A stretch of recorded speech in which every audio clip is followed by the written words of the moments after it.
I'm Michael, and welcome to Beyond the Screenplay, the podcast where each week we do a conversational deep dive analysis into a film. Today we are talking about Moonlight, the 2016 film written and directed by Barry Jenkins, based on Terrell Alvin McCraney's play In Moonlight, Black Boys Look Blue. I'm joined today by the Beyond the Screenplay team, Trisha Arand. Hello, everyone. Brian Bittner. Hello. And Alex Calleros. Hi. So first, quick announcement. We have passed our milestone of 750 patrons on Patreon. Thank you, everyone who signed up and is supporting us. You have unlocked our 3-episode series on the Indiana Jones trilogy, plus a patron exclusive on that other thing. That'll be fun to talk about. Running for your life from Shia LaBeouf. I forgot he was in the... Oh, man. Yeah. How did you? We've all tried to. That's going to be an episode. But yes, thank you, everyone, for supporting. We will have new goals coming down the road pretty soon as we make our way to 1,000. We have some fun things planned, so keep an eye out for those. We'll let you know when they're in place. Keep telling your friends to join. There's more stuff. We want to do more stuff. There's lots of stuff. Yeah. But yes, so that was very exciting. So thank you, everybody.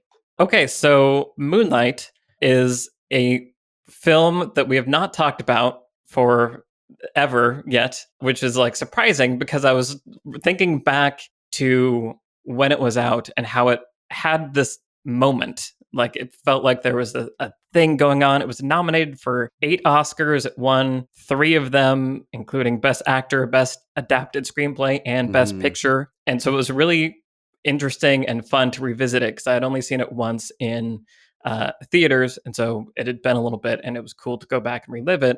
But Brian, you've been fighting for this for a long time because it's one of your favorite movies. Is that safe to say? Yeah, it's definitely one of my favorite movies of the past decade, I would say. It was number 4 in my top favorite of the 2010s. And it's sort of, I just feel like I'm getting to that point in my life where it's like, it's rare that a movie just punches me in the face in a way that I want it to. And I'm just like, that was a really good movie. And I'm maybe not going to think about it again. And yeah, I loved it. The first time I saw it, I was just fully arrested by it. And I'd seen the trailer. First of all, I'd just seen the little snippet of a trailer, which was just Mahershala and Little in the water with like the music over it. And I just thought, whatever this is, I want to see this, but I hadn't seen enough of it to really know what the story was about, which was also really engaging the first time through, because you have moments like Little and Kevin wrestling and after they're playing soccer. And I was just, is this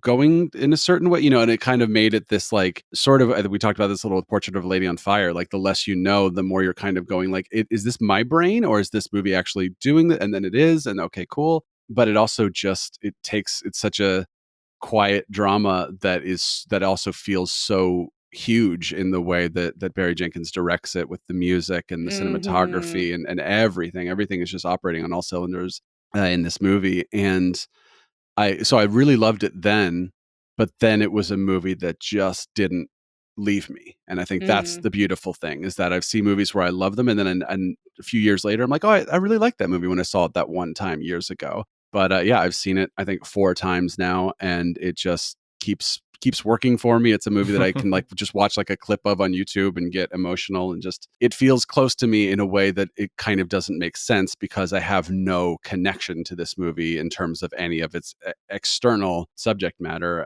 But Trisha, you said something beautiful. I know we mentioned it before, but there's universality and specificity. So that just having someone tell a story that's very close to their heart, even Terrell Alvin McCraney and Barry Jenkins, like they just have stories that are not the same story, but that between the two of them, they found so many similarities and stuff. So just telling something that was so specific and so near and dear to their heart goes through the screen into my heart, basically. And it's like, I love hearing your story, even if it is basically in no way my story. And I think that's what is one of the most impressive things about this movie to me. Yeah, for sure. Absolutely. That's a lovely little synopsis of the power of this movie also. And I feel like for me revisiting it this time, I had much the same experience where it kind of crept up on me, where kind of in the beginning, it felt a little cold and I was a little like standoffish. And then as it kept going, I found myself more and more engaged. And then by the third section, because obviously, this movie is broken into these 3 sections. By the third section, I'm there. I'm hanging on every word. I'm completely like in the tension between these two people. I'm smack dab in the middle of it. And it's just so well done, so well directed. The performances are amazing. There's just so much to talk about. Yeah. And it feels like a one-of-a-kind movie also. Yeah, Yes. absolutely. Big time. You saying that reminded me of Nightcrawler, the one scene, the "This Is Beautiful" scene. If anybody hasn't seen Nightcrawler, that doesn't mean anything to you. But we talked about, like, if you were with the movie up to that point, that scene is perfect, and if you're not, that scene is like crazy. And Moonlight's a movie where you definitely heard people say like, "Oh, it's just boring, nothing happens." That diner scene is like 20 minutes long. But if you are in the movie, like up to that point, then that scene is like the most tense and exciting scene ever. But if you're not, then it's just people sitting there like catching up. And it's just interesting how movies can do that too. Right. Yeah.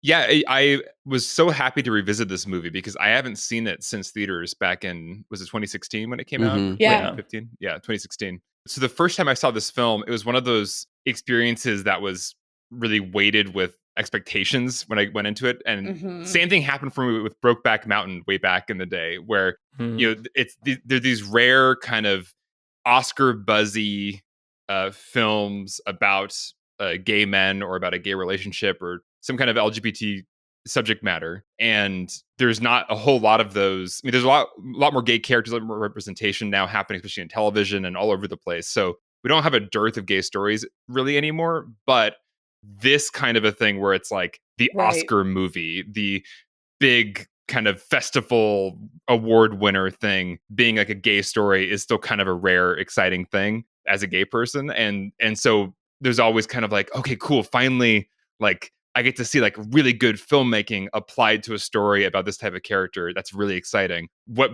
both Brokeback Mountain does and what this movie does as well, they're both movies about masculinity and about toxic masculinity. One of them is about this kind of cowboy American West toxic masculinity. This one's about in a different time and place and setting, different community, but still dealing with those same topics. In both these movies, it makes sense and it is realistic that the main characters barely talk and don't express themselves. And if there is any semblance of like love or connection, it's like extremely fleeting and hidden. And when it comes, it's almost like whatever like quote unquote sex scene there is almost like a cold clinical moment in some ways, because it's like so forbidden. It's not even like you can't even deal with it. So to me, I was just kind of I was just personally frustrated because I was just like, oh, okay, so it's like it's like Brokeback Mountain type story transposed into a different environment. Like, so it's gonna be another one of these where it's like I don't feel like I'm not gonna get an Eternal Sunshine for gay people. I'm not gonna get like the big Moulin Rouge love story. I'm gonna get another extremely quiet, extremely closed, extremely subtle, barely even gay. Don't even talk about it really. It's like, so I went into it with these kind of hopes and dreams and came out disappointed. And so that colored my first viewing of it in a way that wasn't fair to the movie, I don't think. So it wasn't trying to do the things that I like keep wanting the Oscar gay movie to do. Right. So it was great to revisit it because this time I knew what it was. I didn't have any expectations for it besides what it was. And I was able to really sink into the language of the movie. It reminds me of Portrait of a Lady on Fire. Again, the director, she, Michael, you brought up a quote from her, something about like a movie kind of teaches you its language, or it teaches you kind of like how to watch it at a certain point. And then once you understand that, then you are hooked in. And I was able to do that this time with Moonlight, where I feel like the movie did teach me how to watch it.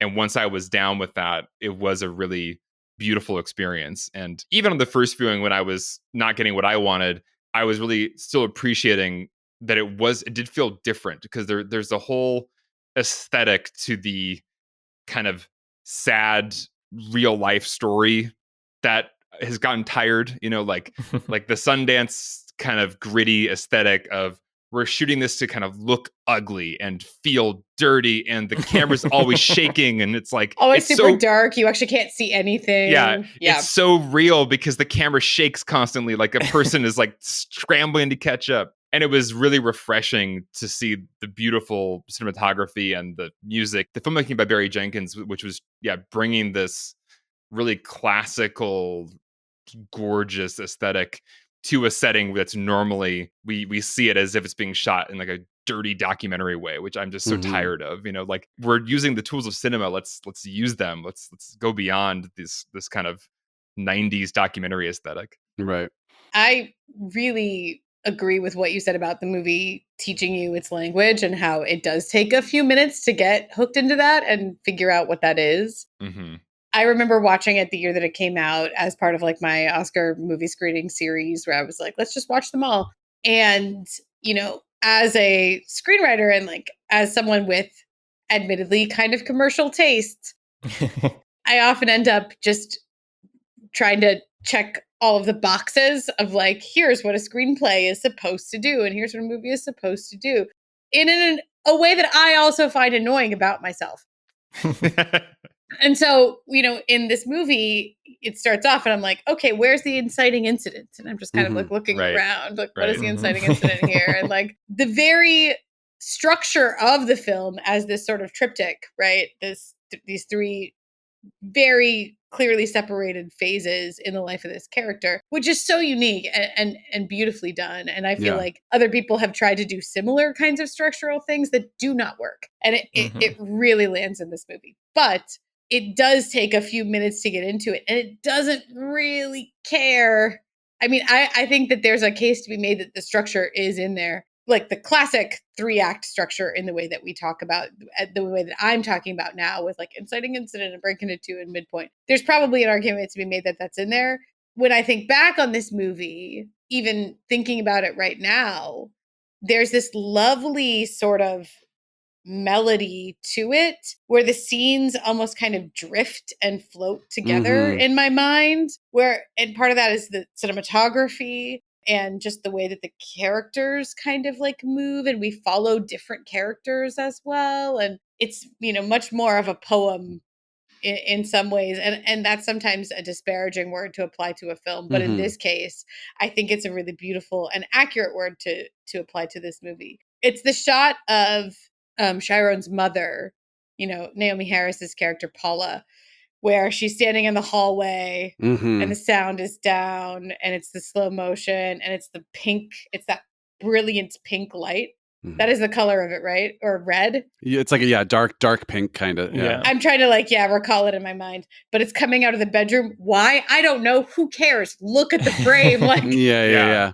It was at that moment I was just so struck, and the movie just had me in thrall. Yeah. And I was like, okay, this movie is not going to let go of me. I don't want it to. I don't care. I ultimately don't care from that moment on what the plot ends up being. Yeah, I think what's interesting is I think it has traditional structure, and I think it's very quiet, as you said, and it's sort of, there's not necessarily this is the one inciting incident, but this is like this sort of inciting incident that is happening to this character who is starting to realize something about himself, and then has this pretty clear midpoint on the beach with Kevin. Like that is the middle of the movie. And then what I think is genius is, I would argue, the crisis is the reveal of Black.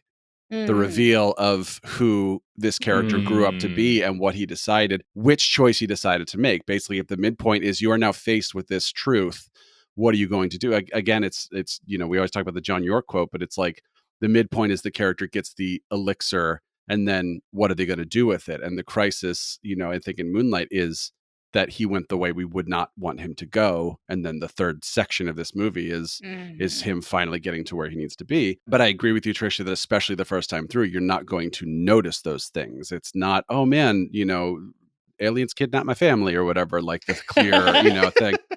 But I do think what's nice is the 3 individual sections keep the movie feeling very well paced. Yes. Because a lot of times the problem with like a slow drama is you're just watching things happen and then another scene, but this is like you're watching 3 35-ish minute segments. Each of those has several things going on. You're checking in with characters over time, but you're also revisiting characters so that you're not just feeling like you're watching 3 completely disparate stories. And then also just, this is totally different from storytelling, but just every performance in this movie is insanely good to me. Like all Oh my three God. of the leads, like I just love so much. Mahershala is insane. And it's just, to me, it's like just watching these characters exist is enough for me. But obviously that's not a good storytelling lesson. Like, get good actors. I mean, but it like clearly it does so much work. Yeah. I think that the three, breaking the story up into these three segments, the way it does it, like we're talking about, does feel unique. And I think part of, especially the first time I was watching it, I think Trisha, you and I maybe have this thing where we don't let ourselves enjoy things some of the time. What a curse. Yes. But I was fighting that structure a little bit in terms of like, by the end of the first section, I was like, okay, cool. I love Mahershala Ali's character. Like, I love this relationship. I'm really excited to see where it goes. Hopefully we see a lot more of him in the rest of the movie. Yeah. And then suddenly, oh, he's dead. Yeah. Okay, that sucks, and that's a powerful choice. But now kind of the thing, like the relationship I was really into is gone. But at the same time, like we're saying, it's not pressing like a big reset button of like, and now we're going to learn like what's high school. Like we're going to see a day in his life of him. And then there's going to be another little inciting incident. Like it's telling its story. It's all its beats are there, but it's done in this organic flowing way where it just feels like it hands off the baton and you don't have to start the race over. Like you very quickly understand, okay, we're still going. Like this is just time has passed, but we're still on that same trajectory, which I think is really interesting. It was also interesting hearing that the play that it's based on was not that way, that it's more nonlinear and jumps back and forth in time. That was one of the big decisions that Barry Jenkins made when adapting it. The play reveals in the middle that the three characters you've been following this whole time are actually the same person at different ages, which is really like sounds really cool. Yeah. I'm really curious what this movie would feel like. It'd be very different, but that would add another layer to everything, but maybe not the right layer. Yeah. Right. And to go back to the moment you were talking about, Trisha, of where you see Paula and Little in the hallway and she's just like yelling at him. So this time I had the screenplay open while I was watching it. And so I was like tracking along, and that moment is in the screenplay. Like it's described to be, you're not hearing what they're saying. It's just like we've heard them doing something. And so the screenplay is full of stuff like this. Brian, you were talking off mic about lots of different quotes that you were finding and things you were struck by in the screenplay, because it is written kind of unlike any other screenplay and how it describes what's happening. Yeah, I read the screenplay a couple years ago. I had a pitch I was working on for Lessons from the Screenplay, which I'll talk more about when we get to lessons, but I wanted to read the script. It's just one of these few scripts, I know I mentioned it before, maybe in a Q&A or something, where I just felt like the soul of the movie was just embedded into the script. And I remembered some passages. I haven't read it in a couple of years, but I remembered exactly where to go to pull some passages that I wanted to read. And it's interesting to think about, because something we talk about in screenwriting is this useful to a director if a director is going to take your script and make it? If you're like, the building has been here for 30 years or something like that. It's like, that doesn't really help me. But also is it evoking something out of the reader? And I think the perfect marriage of those two things is it evoking something from the reader that also gives the director, the set designer, the costume, anybody, a clear directive of what you are trying to evoke. Even if it's not she's wearing a green dress, this is a mood I'm trying to convey. I'm going to put that into my script so that it doesn't matter what color this thing is. What matters is this is what this scene is trying to do. So I have three pretty short ones that I pulled here. The first is describing the school when he first gets to school. It says, "This building did not exist a decade ago. Its older, decrepit predecessor demolished and replaced with this vision built most in the image of a prison, constructed by the same money and resources used to erect those spaces, and ultimately with the same intention, to keep all who enter watched and in." Ooh. So again, it's like how, he's making the script to direct himself, obviously, so he can do some of this stuff, but it's like, you hand that over to like the production designer and say, go make that building. It's tricky, but at the same time, you've just communicated so much about what this world is. Mm-hmm. And then another very tricky one is, as I mentioned, something that I noticed the first time I watched the movie is that little wrestling session with Kevin. It's pretty Mm-hmm. simple and it's pretty subtle, but it's describing it. And then the next, after it sort of describes what they're doing, the next paragraph is, these are children. Sexuality is absent these images, and yet the hints of something sensual, fleeting in its appearances. Kevin's cheek wedged close to Little's neck, blades of grass sticking to their skin. So again, just sort of like they don't know that this is happening, but we get a sense of it. And like that's exactly how I felt when I watched the movie Wow. for the Right. first time. Yeah. Finally, this is my favorite one.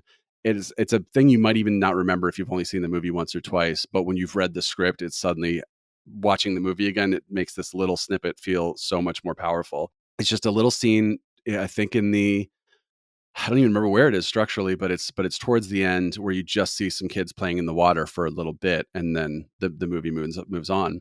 But the script says, a muted, wide base to the light, waves rushing onto shore under the watch of a full moon. There are children at play, a dozen at various ages, all black, 7 to 15 years old.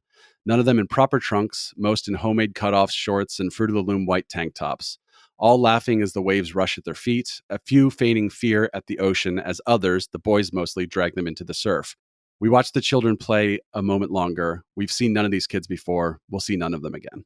Damn, Barry It's great. Jenkins. Yeah. And you've got this whole water motif obviously going throughout the movie, and what water Mhm. means for Little and what water means for this whole transformation. And what do we have here is just this little snippet of kids enjoying themselves, being themselves in water. Mm-hmm. That we just see for a moment and then we leave. And again, it's just like when you see it in the movie, you don't the we'll never see them again doesn't land because you don't know that, obviously. But when you read it in the script, it's like, oh, okay, now I need to go back and reread that paragraph to see like what it was saying to me. Mm-hmm.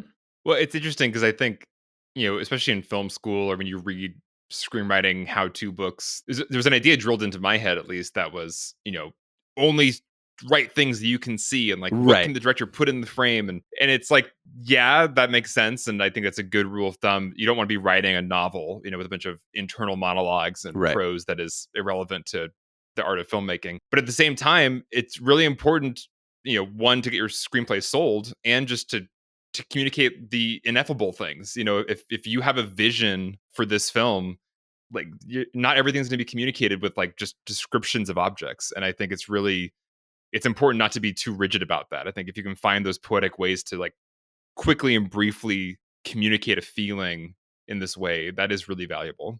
Yeah. Well, so much of writing action in screenwriting is selecting the most vivid and relevant and evocative details to put on the page to communicate what the essence of a scene is. Right. And so in the last section that you just read, Brian, the part about the moon watching over the children is the part that it's a personification. It's actual, like, imagery. It's like poetic imagery personifying the moon as it watches over the children. If the name of your movie is Moonlight, it's incredibly appropriate. It also captures the mood of what the moonlight, the actual, object of the moon, is doing in the scene, right? It's imparting a safety. If there's a parental figure like the moon that is watching over the children, that is creating a sense of safety.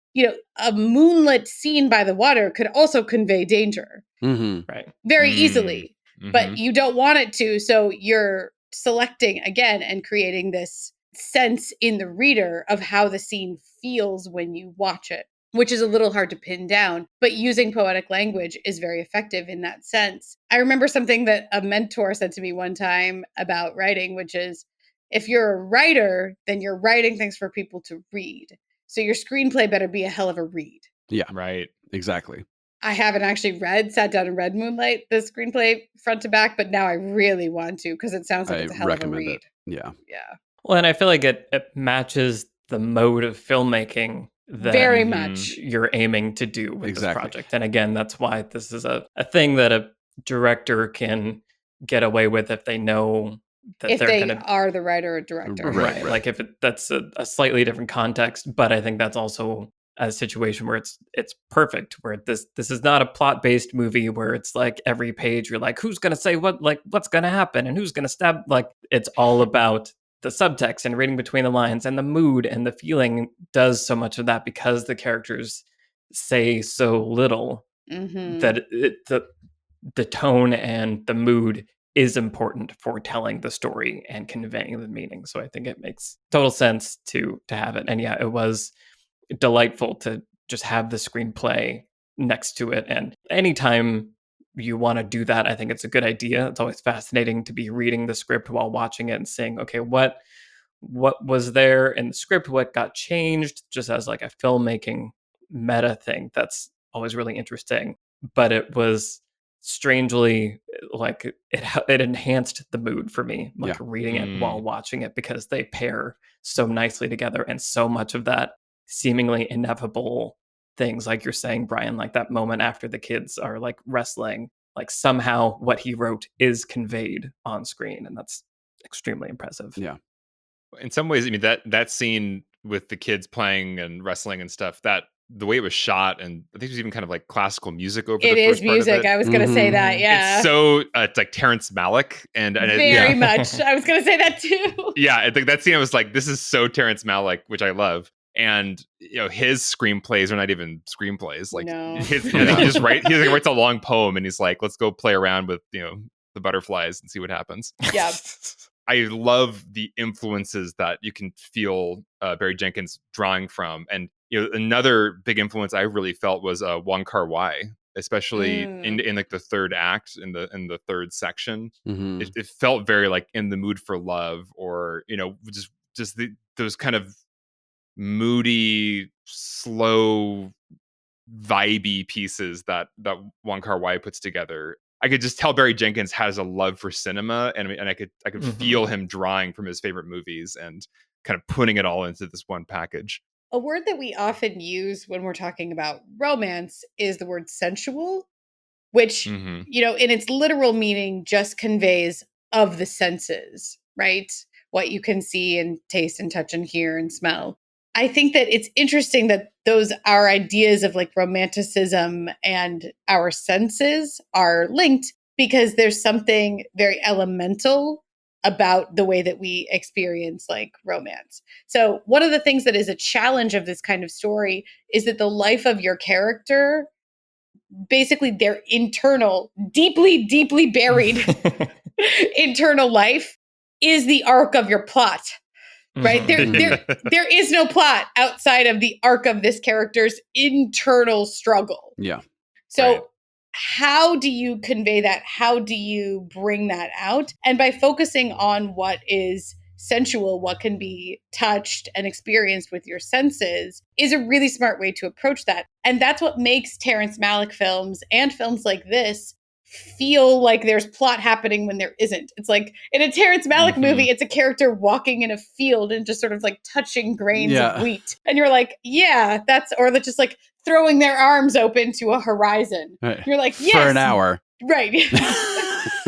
Sure.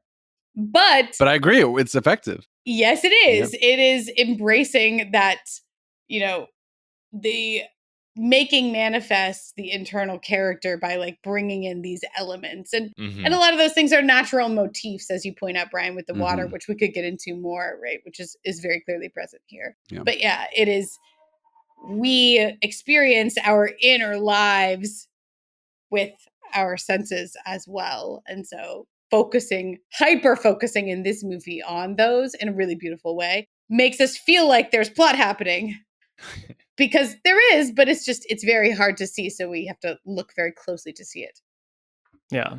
And another thing I appreciated about the film this time, that I think maybe I'd forgotten the amount of work it does to achieve this, but it's also like a sociological story. Like it's not just about Chiron and how he transforms, but it's about how anyone from this place could end up like this. Like it's about how you are socialized to behave. And I feel like it does that just really well in a way that feels effortless. And the first time it kind of struck me in this watch is in the scene that like precedes the moment we were talking about earlier where Paul was yelling at Little, right, in the hallway, where Mahershala Ali's character, one, sells drugs, but also knows that he's taking care of Little, and like his mom has this drug problem, and then realizes that he's selling the drugs to his mom, and she confronts him about that. And so it's just this immediately intractable situation where you just completely get, oh, this is a cycle and it can't be broken easily at all. Like, he has to make money, she has this problem, like the child is caught in the middle, and that child, when socialized, becomes one. Like, you see it all in that moment, and I was just really struck by that and really appreciate that. And I think that's ultimately what makes this movie extra powerful for me, is that it does show how anyone can end up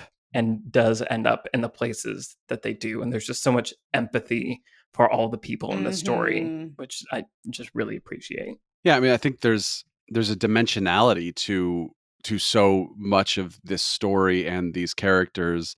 Alex, you were talking about how this could have been a gritty story, or sort of like the style could have just been just gritty and look how hyper realist it is. And obviously Barry Jenkins said, I don't want to do that. There's a great quote I pulled from a review that said, the characters operate in an urban working class city in Florida, but are portrayed through art house conventions to create a new space for Black characters in cinema. Yep. And of course, that works for a couple different ways. One, it does that, what that quote just said. You have Juan, who you could just be like, he's the drug dealer, he's this guy. And the first thing we see him do is go after Little and take him in and care for him and say, I genuinely want to make sure this kid is okay. But also I'm a drug dealer and I'm going to keep doing that. But then also it does a thematic thing where the character of Chiron he is not seeing the world the way that everyone around him is.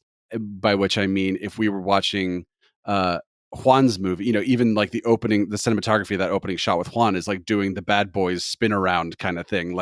Look how this is what kind of movie we're in. But then when you're in Chiron's perspective, you get a lot more of the orchestral music and this kind of thing. And this is a character who is not part of this very one-dimensional way that this world can be and is a lot for a lot of these characters. Right. Chiron is not that, and he is sort of trying to escape it, and he is seeing things in a different way, and the filmmaking itself and the music choices and everything is all operating to convey that to us as well. Well, it reminds me of when we were talking about Eternal Sunshine and we talked about paradox and how leaning into paradox and embracing paradox, where things feel like they shouldn't be able to coexist and yet they do. Right. That creates that sense of complexity and dimensionality that ultimately conveys maturity. When things are flattened down and simplified, they can be really enjoyable, but they tend not to stick in us the way that more mature and more complex things do. And paradox is a way to access that complexity.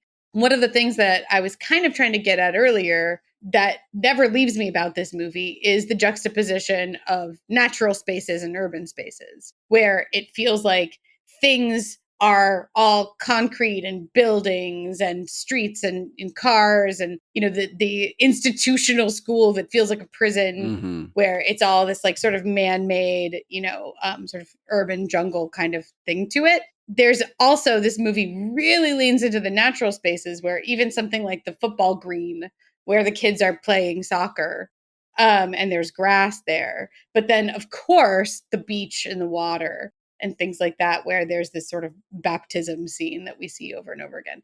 And so the movie is doing that with the spaces in the same way that Eternal Sunshine kind of does, where in the settings we see paradox, and we see that here in Moonlight too, where it creates that complexity, that dimensionality you're talking about, Brian.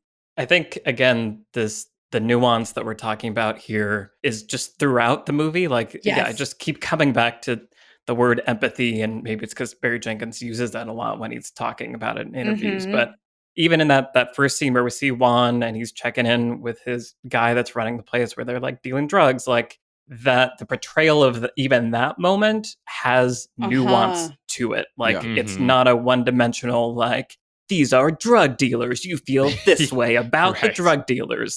It's they're people, and there's more happening to it than that.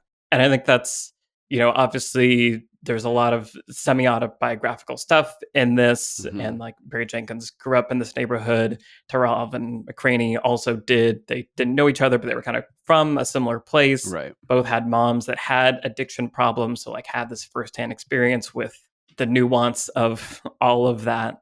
But I also love just that we're kind of like you were just referring to a minute ago, Brian, like it's a portrayal of like Black men that we don't get to see. Yeah. And like it's in a space that we often see Black men in, but not in a full three-dimensional representation. And I feel like especially it hits me in that third section where we see him as Black and he's like he's become one. He's in that role that we're more familiar with seeing Black men in media.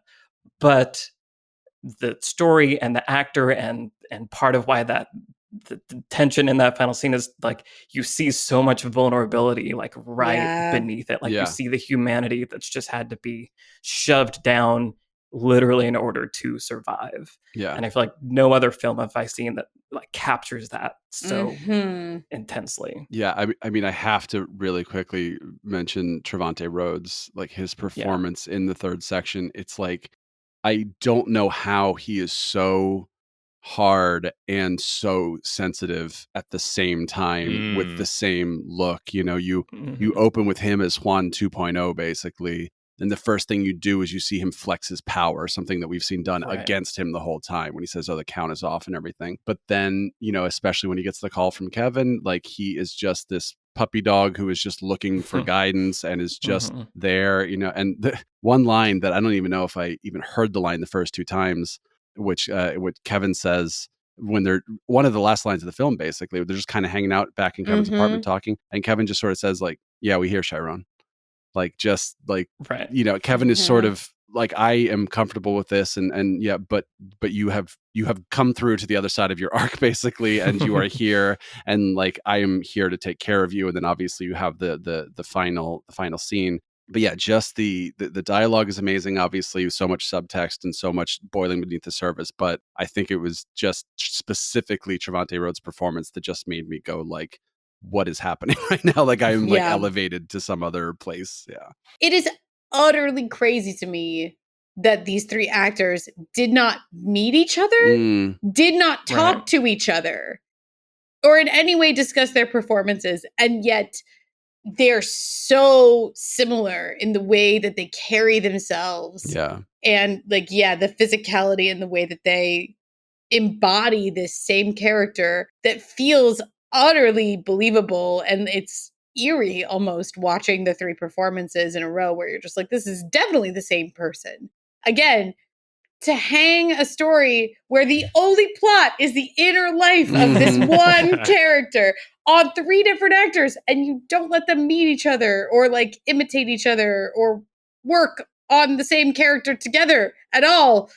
What a brave choice. And I don't know how or why it works. It's astounding. It's incredible. It's a miracle. Yeah. Well, and it's really interesting watching interviews with Barry Jenkins talk about that process of like, it like you're saying, it's such a bold choice. And he kind of just said that, you know, he was mostly just looking for people that had the same soul. Like if you look in their eyes, they have the same soul. And he references, I think, a book by Walter Murch, if I'm not mistaken, about like blinking, that eyes are the windows to the soul. And so anytime you're cutting away from a character, you're severing a connection between the audience. And so he was just very conscious of that. And there are other stylistic choices that you see in this film where suddenly you're looking directly at a character and they're looking directly at you. And he uses that a lot. And If Beale Street Could Talk also.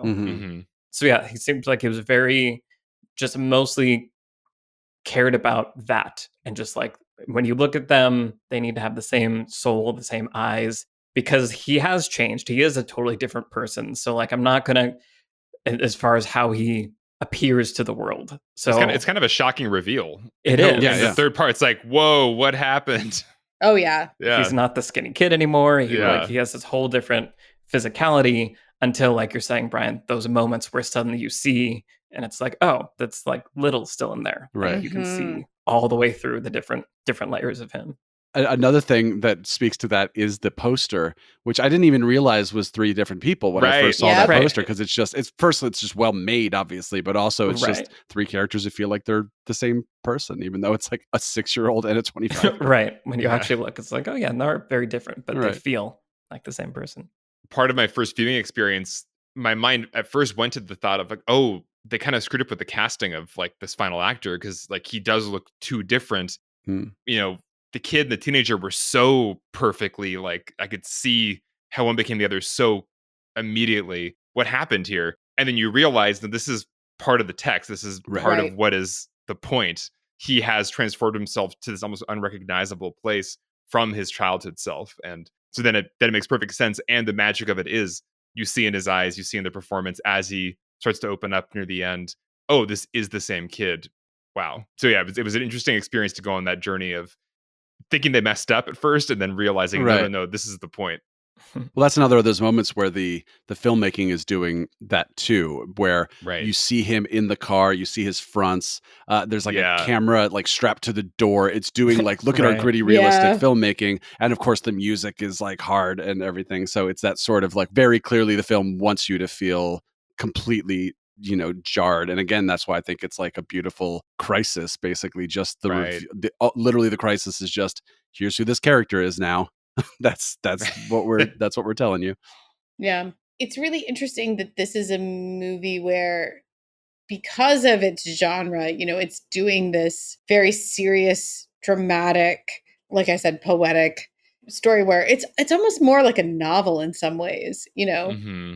I said it's like a poem, but I don't actually think that's fair. It really is more like a novel where we get so hooked into the character. And I think the POV is really interesting too, because it doesn't always stay with Chiron. Like, Right. we do get scenes where he's not in it. Mm-hmm. So I think the POV is interesting, but there's really mostly an omniscient narrator that is focused on this character in the same way that in a novel, you might have a third person omniscient narrator, but we're really in the head of the main character. I think it's really fascinating that the suspense is able to be maintained of, I do not know what will happen to Chiron. Right. And I do not know what he will choose at any moment. And I think that's Mm. what carries that third act. Because when we jump in and we see he's made some serious decisions, Mhm. right? Because we know that once he breaks that chair across that kid's back, we're like, you're in trouble. Yeah. Like, you're in real trouble now. And, you think the world was not kind to you before. Well, I mean, it's all of a piece, right? Where it's like, the world was not kind to you before. The world is going to continue to be unkind to you. Yeah. Right. It will punish you for reacting to the unkindness that you experienced. Right. It's a cycle. Right. Yeah, exactly. It's Yeah. a cycle. I'm not, blaming the character for that decision. Of course. Yeah. But we know right there that there's a breaking point and there's more choices, really, really hard choices that he's going to be faced with. And so when it cuts back in and we meet the character, in the third section, we meet Black and we realize what he's done to survive this far, Mhm. What he's made himself into to survive. I never at any moment know how it's going to turn out.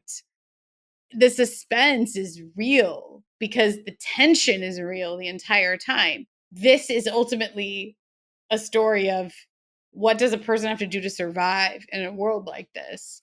And it doesn't have any easy answer. So I never Right. know what the answer is going to be. And ultimately, I think that's what keeps me riveted in this movie. I also realized along those lines, I never considered this before, the character names of the 3 characters are actually following a thematic arc as well. Of course. Little is the name given to him that he doesn't want. Chiron is his real name, which he has during his crossroads. Which choice are you going to make? Black is the name he gives himself when he is wearing this mask, but it's the name given to him by Kevin. So it's sort of this Mhm. interesting, again, it has this dichotomy to it of I don't want to be my true self, but also I do desperately that I can't get there. Mm-hmm.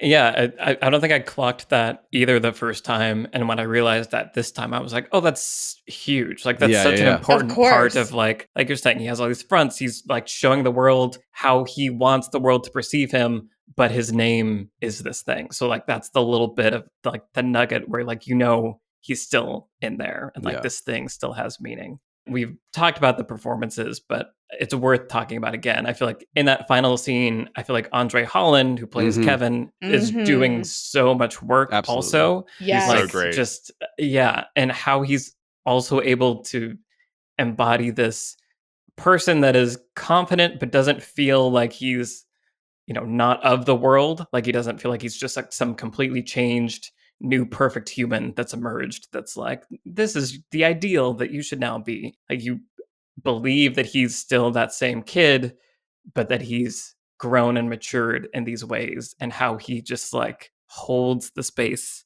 for Black to like he doesn't push, he doesn't pull. It's just like, Yeah. I'm here. And it's just like it's the finesse of like creating like the right amount of space to allow Chiron to like become a person again. It's really amazing to watch. Right. And that's another character where we see that dimensionality, where it's like he could have, they could have been, he's like, I moved to a liberal city, now I live with my partner and like come and have dinner with us and, whatever. Right. Instead, it's like, I'm very comfortable with who I am in my life. Also, I have a wife and a kid. And like, so like in the text, He has an ex and a kid.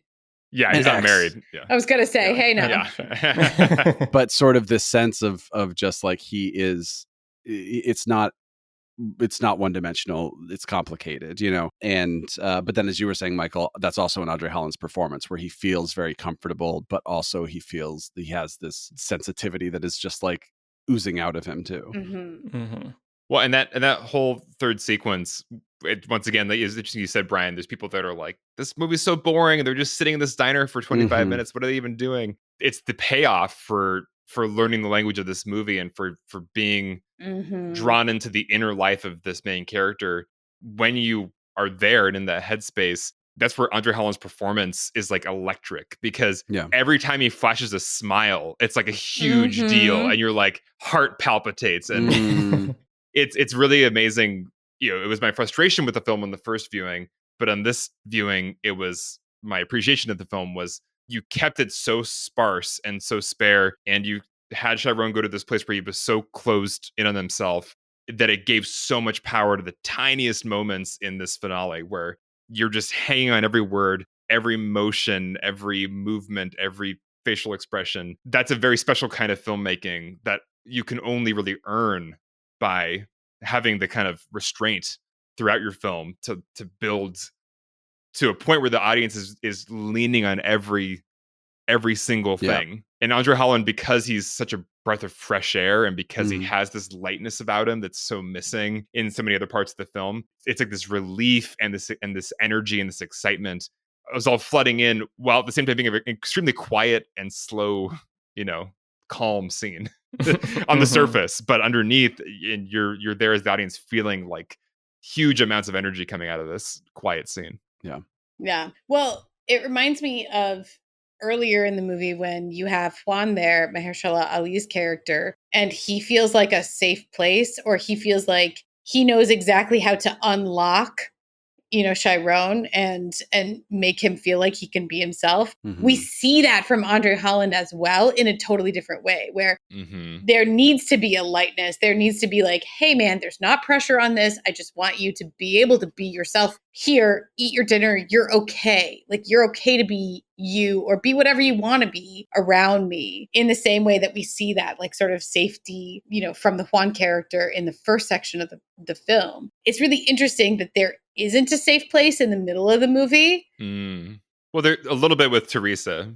A little bit with Teresa, but there's so little safety right, that, the middle part of the movie kind of becomes the crucible the character passes through. And then there are these like sort of, safety bookends from the different supporting characters on either side. But it also reminds me that I said that this is like the whole movie hangs on Chiron's arc, and it kind of does. But the other characters do have arcs as well. And particularly Kevin has an arc as well. And also Paula, of course, has an arc in this movie. And so I think that creates the empathy piece that you keep returning to, Michael, where we are tracking with Chiron, as much as we possibly can. That's who we're kind of clinging to. But we also want to see transformation from the other characters. And so that also keeps us hanging on every word they say. So in the third section, Paula, I'm like, Paula, please tell me you have something to say in this scene. Like, please tell me you're here and you're present in a different way in Chiron's life. And so I think,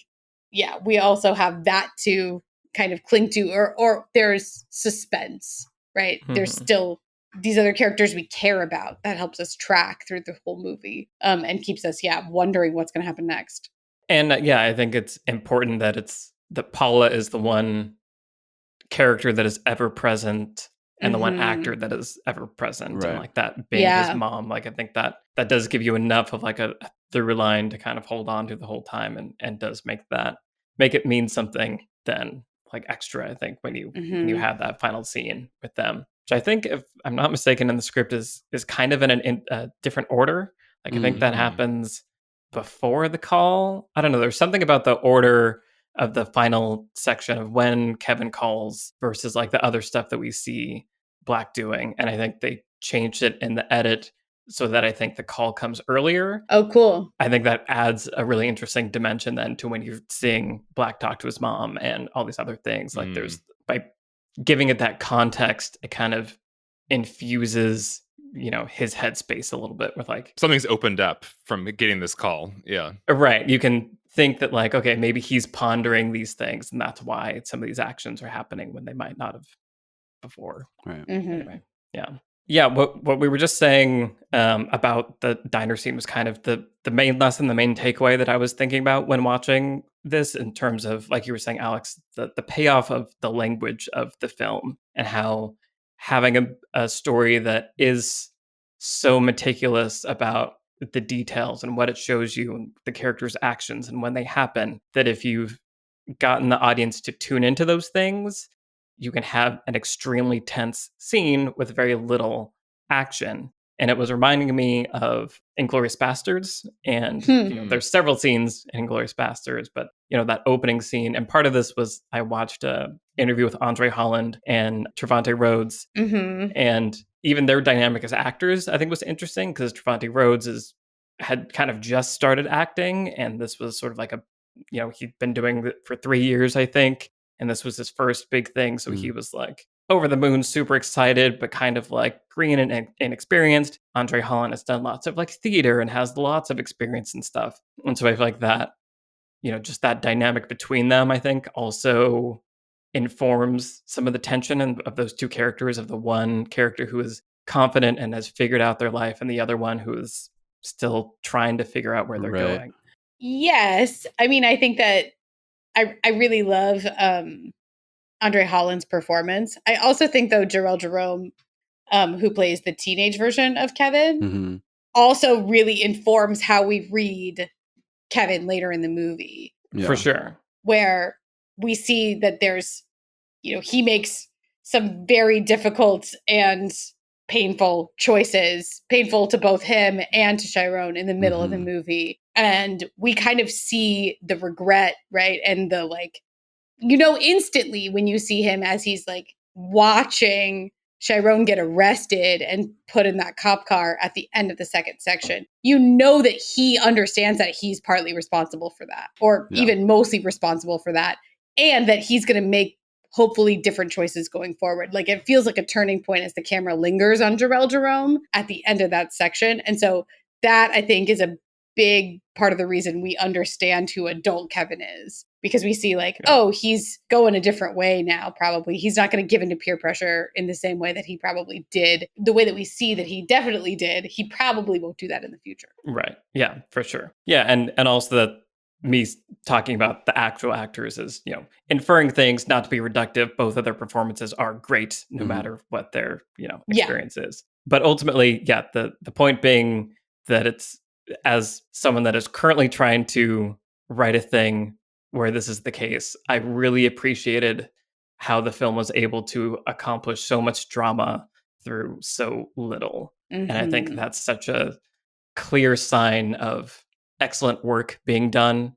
This will contrast with my What Am I Watching, which we'll talk about in a little bit, but I feel like it made me very much appreciate the craft that goes into extended quiet moments being like the most compelling thing, sometimes superseding expensive, big, loud moments, et cetera, et cetera. Did you see F9? I didn't. I still haven't seen F9, but that might apply to that too. This is certainly worse than that. We'll talk about it. Trisha, what's your lesson? I was struck again watching it this time by where the movie chooses to open, which is not with our main character. Right. So the movie actually opens with Juan. And as you mentioned earlier, Michael, he like the first 5-10 minutes of it is just him kind of, out on the street where he's, I guess that's like part of his domain, right? As a drug dealer. And he's got somebody standing out in front of this apartment complex and he goes out and talks to him. And, there's somebody on the street who's like trying to get something for free or whatever. And it's funny, we return back to that scene later, of course, with that really powerful scene between Mahershala Ali and Naomi Harris, and where there's that crazy argument about who's going to raise her son. Yeah. But I think it's really beautiful to thematically to open the movie there, because ultimately the movie chooses to do something thematic in the opening sequence rather than doing a character thing with Chiron. So, to me, this is a movie about survival and how, sort of survival in itself is resistance, even though it comes at a cost.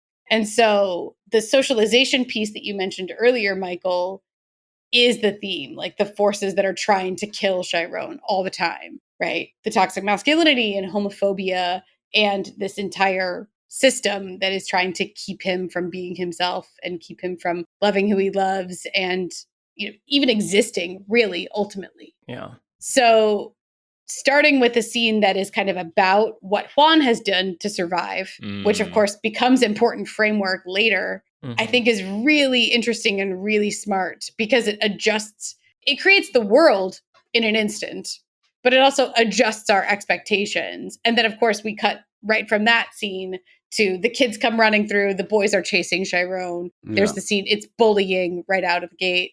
And then he has to hide in a drug house, right? Essentially, or like in this apartment building that is abandoned. But there's like needles and stuff in there. The opening of the movie is just a super strong, it kind of encapsulates the entire world and encapsulates all the characters' journeys. The world that built Juan, the world that is trying to kill Chiron, and that has shaped all the rest of the characters. And it gives us everything we need to know going into the movie. Yeah, it's really good. Alex, what's your lesson? Kind of going off of what you said earlier, Michael, about the sociological storytelling, there was a single cut in the movie that really struck me this time. So I think one of the most wrenching scenes in the whole film is the scene where Chiron comes home when he's a teenager. His mom greets him kind of like warmly at first, and like, "Oh, you're home," and then it just escalates and devolves and gets so sad and just heart-wrenching when she's just begging him for money, demanding money. And then when she gets it, she's kind of is out, like that's really what she wanted the whole time. She wasn't ever there for him. And so, and you end with Chiron just like kind of hugging his backpack in this just state of despondency. And then we cut to the middle of science class, and the sound in the sound design, you can hear the teacher saying like multicellular organisms have like mitochondria, and it just, the absurdity of it suddenly hits you. Like this kid is supposed to be learning about mitochondria right now and like care about that. And it's supposed to be like a thing that you do in like with a clear head and focus, when at home that's what's happening. And it's just such a, without ever like saying that out loud, the movie just shows you in a single cut the absurdity of that expectation of this circumstance and this circumstance put together make any sense. And so I loved that cut, and I just thought it was such a brilliant move. And it was just part of that overall sociological storytelling, which is not just about this one character, but about a system and a time and a place and everything. Yeah. That one hit me this time too, and I was like, "Oh, damn! Wow, yeah, you just did that with just like that one cut. Like, wow, that's just like hearing a science teacher do his job well, talk about science like never hurt so much, Right? Yeah. And the previous scene is so sad because that's like the one time you see Paula, like warm and nice, and there's like a couple lines of her being like, "Yeah, well, I missed blah blah blah." So I locked myself out. Like, do you have the key? And it's just it's like the slow sinking. Yeah, it's just it's heartbreaking. Yeah, Ashton Sanders' face He's so good. While he's on the phone with her too. It's just, yeah, devastating. Brian, what's your lesson? The pitch that I was coming up with for Lessons from the Screenplay video, which I never quite concretized, but there was a kernel there, was Moonlight versus Roma, which were another one of my favorite films of the past decade. And they're so obviously very different movies, but they're both these quiet dramas that are told in this larger than life kind of artistic filmmaking style that make them feel, just on a filmmaking level, make them feel big. They both use water as this motif that the protagonist has to engage with. Sometimes the water is helpful, sometimes the water is the thing, you know, that she needs to face at the end of Roma. And so it's the ongoing motif. But the thing that I thought about the most was they're both about a silent character, not a, you know, completely silent character, but a relatively silent character whose climax and completion of their character arc is simply admitting something they've never admitted before. Just saying something out loud that they've either never said to themselves or never said to something else. You know, in Roma, it's the scene after the beach, the kids. If you haven't seen Roma, I won't say anything, but she says something that's sort of the first time that you realize she maybe has never thought this before. And then, of course, in Moonlight, it's you know, you're the only man who's ever touched me, the only one. I haven't really ever touched anyone since. And, you know, you can tell that he hasn't thought about that in a long time, or if he has, he hasn't sort of let himself fully engage with that thought. And as you were saying, Michael, just, you know, writing when your own screenwriting, I just wrote a script which you guys read, where a character is sort of the last image of the script is a character just climbing into bed and smiling. And hopefully if you're along for that ride, then you're like, that little moment is so meaningful because of what this character needs in her life, and et cetera, et cetera.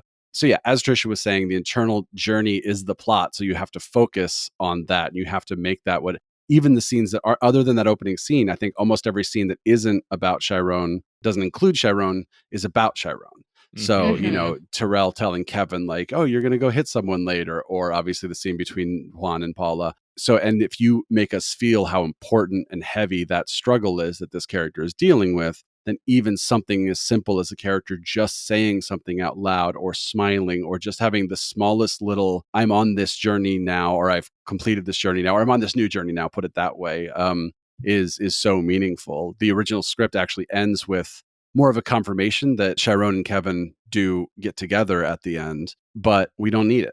You know, all we need to know, all we need to hear is him say that. You end on that beautiful shot of Kevin just sort of caressing Chiron, and then of course you have the final shot of the movie of Little looking back at the camera. But that's all you need to tell us that this thing that's been bubbling for the past 2 hours basically is finally released, and you can go home and feel better about the state of this character that you've spent so much time rooting for.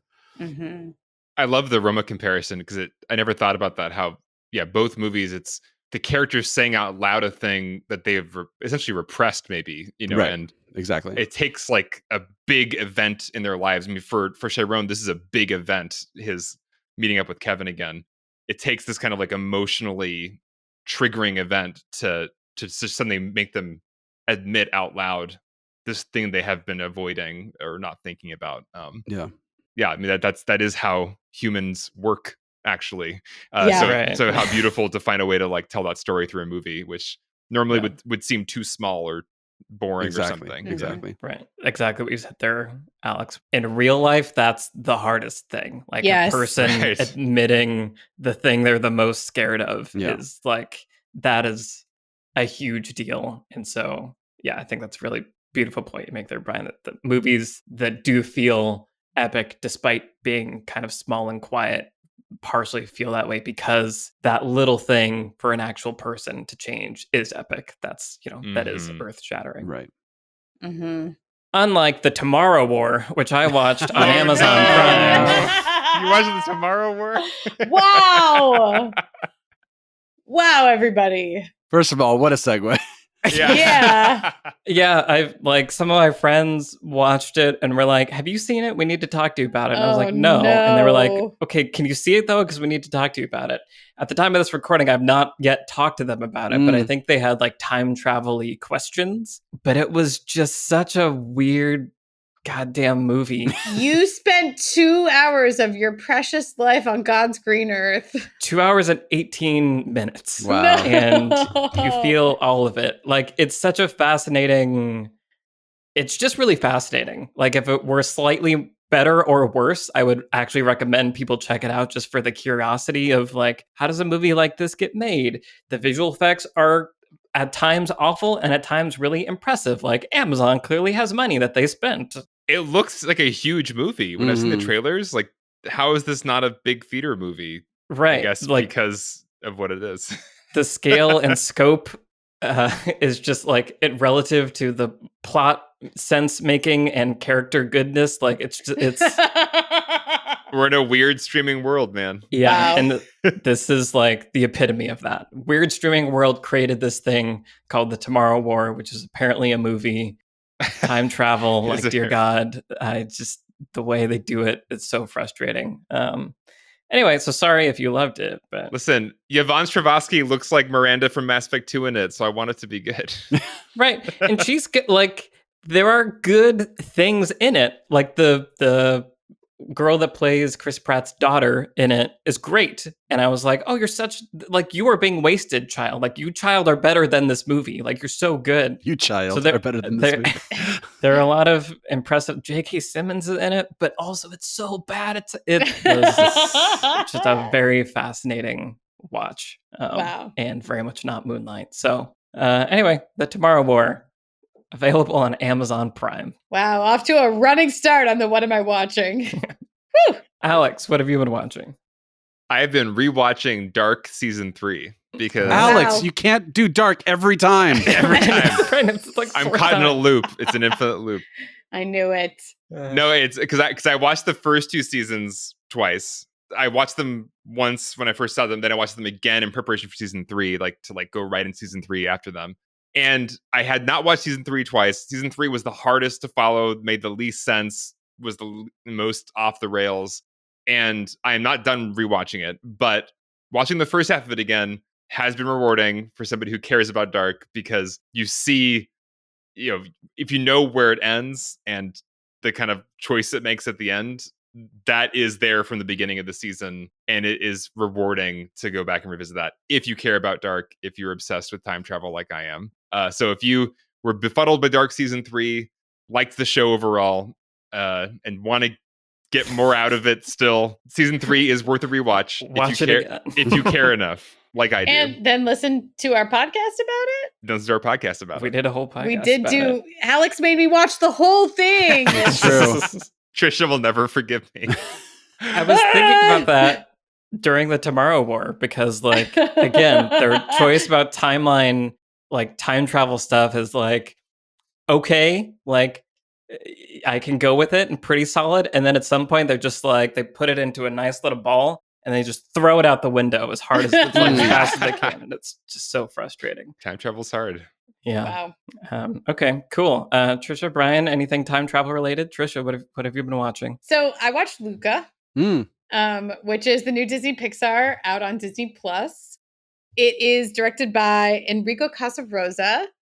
And as you probably know by now, it is set in a small Italian town on the Mediterranean, and it's about sea monsters. And some people don't think that it's real gay, but I think it is. Mm. And it is a really lovely little, like, I'm going to call it a smaller Pixar movie, Sure.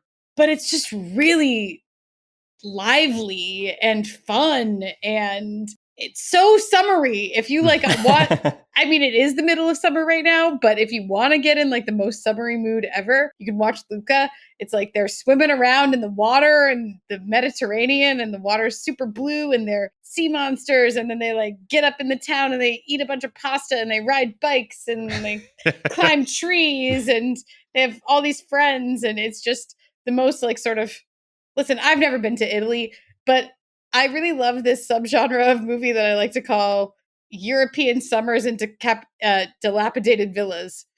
And Under the Tuscan Sun, is that one of them? no, Okay. the ones that I like are like actually European produced movies. So Okay. they're usually like in Italian, or French or something. Right. But I would say like maybe the third before movie, like Mhm. before Midnight. Midnight is very much, European summers in a dilapidated villa Yeah. genre. But anyway, Luca's also kind of one of those movies, but it's like a Pixar version of it. And it's just a really great, sort of summer friends childhood movie that I also think happens to pretty much very obviously be a queer metaphor. But there's some debate about that, like how queer is this movie? I think it's pretty queer myself. There's a scene in it. I'm doing a Luca spoiler, so stop listening for a minute, people who are about to watch it. Skip ahead 30 seconds. Yeah, exactly.